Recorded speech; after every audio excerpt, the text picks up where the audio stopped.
मध्य प्रदेश में एक और भर्ती का विवाद सुप्रीम कोर्ट पहुंच गया है और अब क्योंकि मामला कोर्ट की चौखट पर है तो आप अच्छे से जानते हैं मामला कितना लंबा खिंचने वाला है।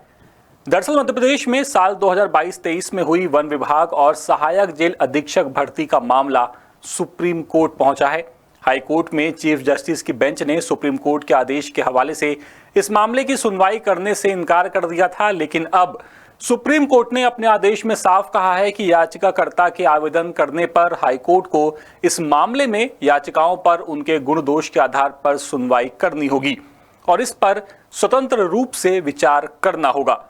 इस आदेश के बाद उन सैकड़ों अभ्यर्थियों को राहत की उम्मीद मिली है जिनका रिजल्ट विथहेल्ड कर दिया गया था। बता दें कि कर्मचारी चयन मंडल यानी कि ईएसबी की इस भर्ती परीक्षा में बड़े पैमाने पर गड़बड़ियों के आरोप लगे।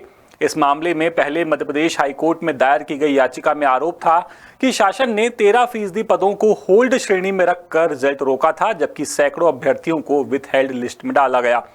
इनमें से ज्यादातर अभ्यर्थी सामान्य और पिछड़ा वर्ग से थे। याचिकाकर्ताओं का कहना है कि वो 87% पदों पर सिलेक्ट थे, लेकिन कर्मचारी चयन मंडल यानी कि ईएसबी ने मनमाने ढंग से उनके रिजल्ट को विथहेल्ड कर दिया।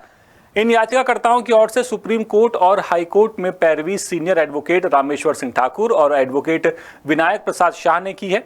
हाई कोर्ट में पहली सुनवाई के दौरान महाधिवक्ता ऑफिस की तरफ से दलील दी गई थी कि याचिकाकर्ता 13% होल्ड पदों से जुड़े हुए हैं। महाधिवक्ता कार्यालय की इस दलील को स्वीकार करते हुए जस्टिस संजीव सचदेवा की डिवीजनल बेंच ने 20 जून 2025 को याचिकाओं पर सुनवाई करने से इनकार कर दिया था।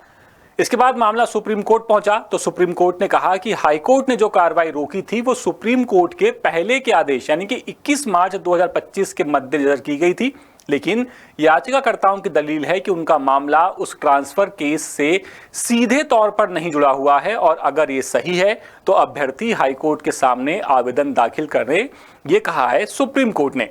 यानी सुप्रीम कोर्ट ने ये साफ कहा है कि मामले की सुनवाई तो हाई कोर्ट को ही करनी होगी और हाई कोर्ट ही तय करेगा कि मामले की सुनवाई होगी या नहीं, क्योंकि मामला सुनने लायक है या नहीं अब ये तय करना है हाई कोर्ट को। और एक बार फिर से आपको बता दें कि ये वही भर्ती है जिसमें 100 में से 101 नंबर राजा भैया लेकर के आए थे और उन्होंने एग्जाम में टॉप किया था और अब ये मामला पहुंच चुका है कोर्ट और देखते हैं कोर्ट से क्या फैसला आता है। ये पूरी खबर जबलपुर से हमारे विशेष संवाददाता नील तिवारी लेकर के आए थे। अपडेट्स के लिए आप बने रहिए द सूत्र के साथ। नमस्कार। लेटेस्ट, इन्वेस्टिगेटिव और इन डेप्थ खबरें देखने के लिए ज्वाइन कीजिए द सूत्र का व्हाट्सएप चैनल, सब्सक्राइब कीजिए यूट्यूब चैनल, लाइक कीजिए फेसबुक पेज और पढ़ते रहिए वेबसाइट www.daसूत्र.com।